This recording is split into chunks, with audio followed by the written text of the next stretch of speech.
And so this was one way of protecting our interests from foreigners, from the monarchies and so forth. Okay, any other reasons that you could think of why they may have come west? Well, some of them were just adventuresome, you know.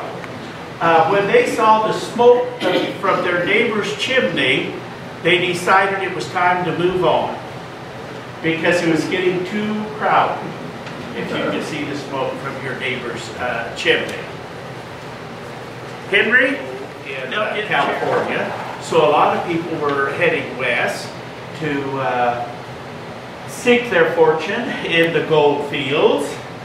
And also the economic conditions back east were, let's say, in a recession. I suppose that's what we call it nowadays. It was slow. So they thought maybe they might head west. And then, you know, those land promoters that knew about homesteading and the railroad lands and so forth would conduct meetings and so forth and tell people how great it was out here in the prairie states and encourage people to come.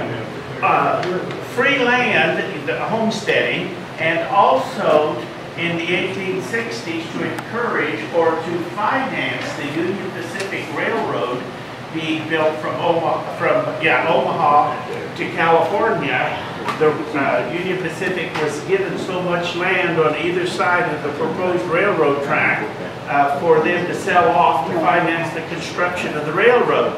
And the same thing happened as the UP came up through here, and the Rock Island and the Burlington. Those were the three we had here in Jefferson County. They got land to sell off, so they then in turn sold it. After they got it, they sold it to the settlers coming in. Now, there are many places where you can join the Oregon Trail, you know, the actual route. But what was the official beginning, eastern end of the Oregon-California Trail? St. Joseph. Where? St. Joseph. No. Independence. Independence, Missouri. That was the Overland Trail, and the Pony Express started in St. Joe.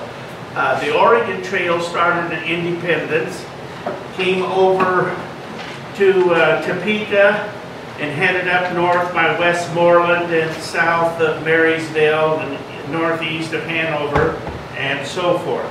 And where did it end? Sacramento, California. That's right. That's the California part. Now the Oregon part would have been Portland, Oregon. Most likely would have been what was considered the the western terminus. Now, do you know approximately how many states the trail went through? Just a guess. 7. You're right. Right on the head there.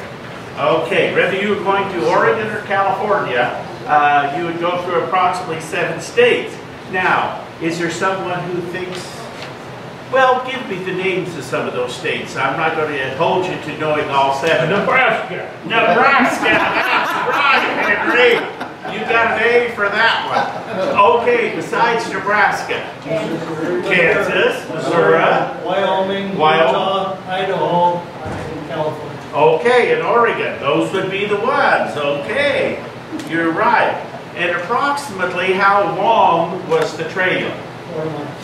2 miles. I meant miles. 2,000 miles. 2,000 miles. Yeah, 2,000 to 2,500 miles, depending upon where you started. If you started at Independence or Kansas City, or well, let's say you got on the Overland Trail in St. Joe, it might have been a little shorter than that. How many months did it take to make the trip? 7.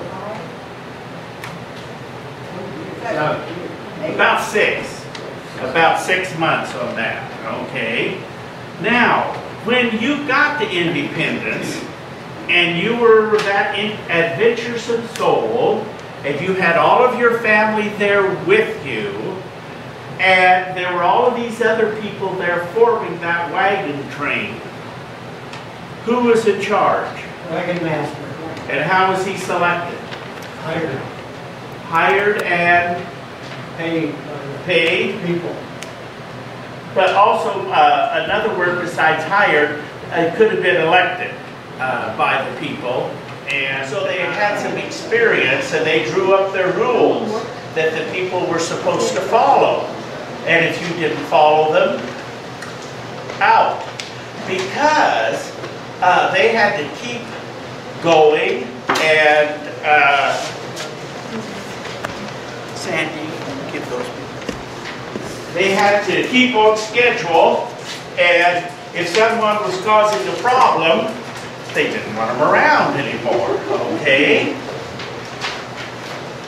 Now, in order to plan for the trip, there were published books, like, remember the paperback pocket books? My dad always read the Westerns, you know, the little pocket books they called them.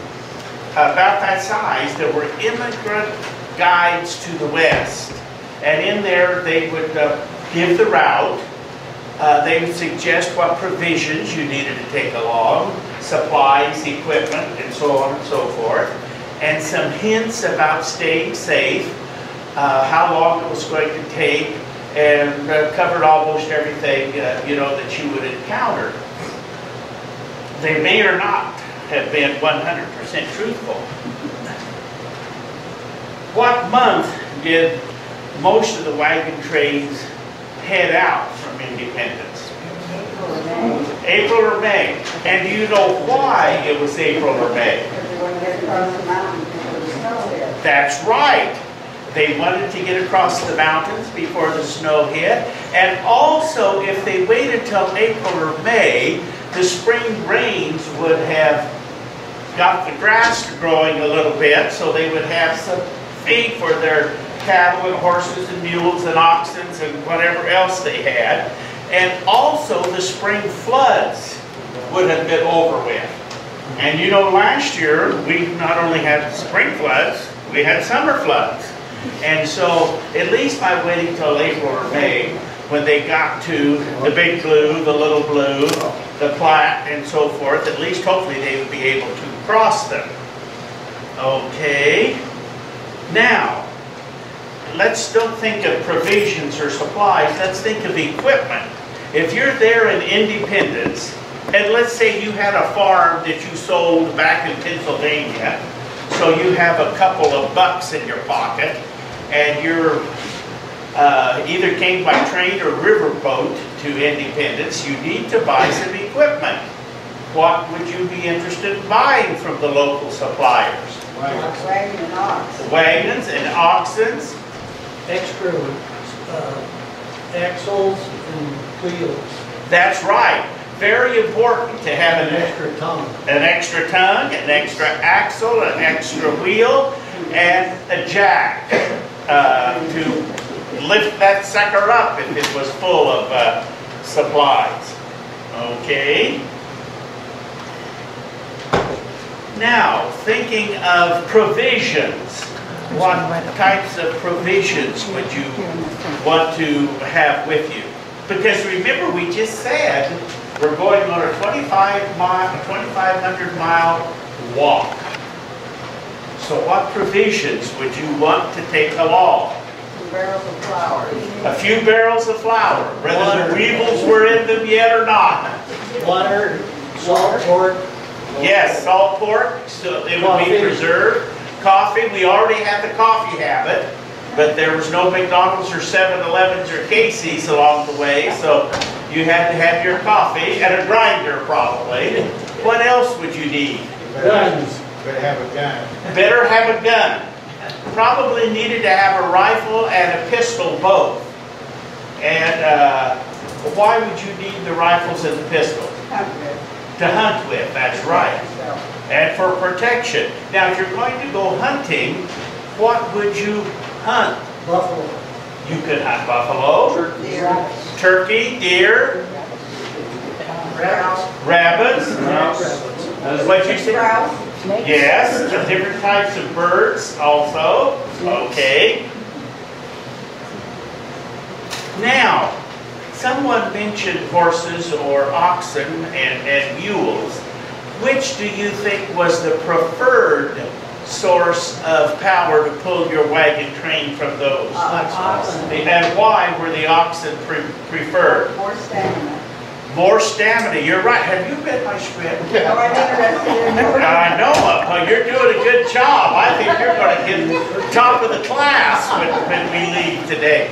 More stamina, that's right. They may have been a little slower than the horses and the mules, and maybe not as cantankerous as the mules, but the mules would be a little stubborn and cantankerous if they decided they didn't want to go. And the Indians didn't want the ox, but they did the horses. Yes, they loved the horses, you're right. Okay, we talked about some of the provisions that you would need. Water. And did we say how long it was going to take for the trip? 6 months. 6 months, that's right. And yes, and you better have a good milk cow along. You're right. They did take milk cows, and some of them even had a few chickens. I suppose they put them in crates because they may not be able to keep up, you know. Okay, but the milk cow, milk for the, you know, for the baby and for the people in the wagon train. And I suppose if things really got tough, you'd at least have a little roast beef, wouldn't you, somewhere along the train? Okay, I've got water, food for 6 months, beans, lard, flour, bacon, dried fruit, coffee, and sugar. Why would you need dried fruit? Sure. That's right. You had to have some type of a fruit or vegetables with the citric acid of some kind in it so that you wouldn't get scurvy. And that was a problem back in those early days. Now, Marv wasn't in the Navy until later, but in the 1800s, you know, they had to make sure that they had dried fruit and so forth because they may be out of the water for a while. So, just curious, Marv, you were in the Navy in World War II? Yes. What was the longest time you were on the water? Just around. Oh. A little over a year. Oh my! Were you married to that sweet lady yet? Okay. Because I know you would have really missed her. You know, we're going to take a commercial break right now because I told Marv we would do this. I just took that address off the program one day and I wrote a letter to New York and I got an answer. They sent a representative out here, and so I called it. At that time I was running the community building. I called a meeting and had all the people come. 6 people showed up. But anyway, there was one lady there. She was a banker's wife. She's not with us anymore. She was very kind about it, but she said, "Mr. Engel, it won't work. We're just too small a community. It's a great idea." Well, I was born and raised in the next county over here, Thayer County, and I taught school there for 20 years also before I came over here. And I knew a lot of people there. And I knew a lot of people along this whole southern border of Nebraska, because I coached baseball, played baseball all along this quarter, and I also was involved in spelling, as some of you remember. And so I went to spelling contests all over. So I knew I could get a hold of a few people, and it worked.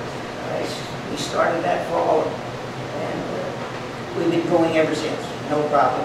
But we do always need new people to join.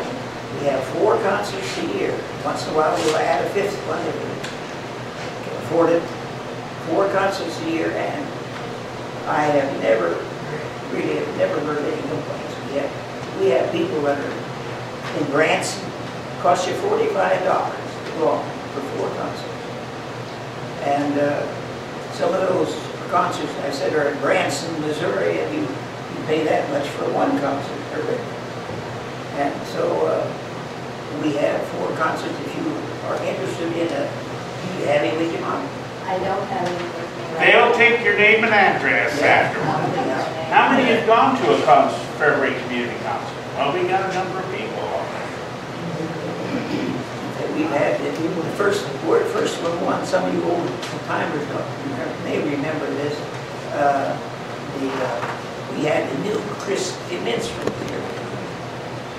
Concerts like that, they're good. And I'm sure you'll enjoy it. But, and they begin always in fall, you could not know. They usually start in September. We mail out the tickets. They start in September, we have 4 of them. We usually end in May, April, somewhere there. You start every concert off when you walk out on stage and grab that microphone. You have something important to say. You have something for us today? Yes, you have not mentioned one of the reasons that the people went on this Oregon Trail. One of the reasons was because they had insurance. Did you know they had insurance for the Oregon Trail? No.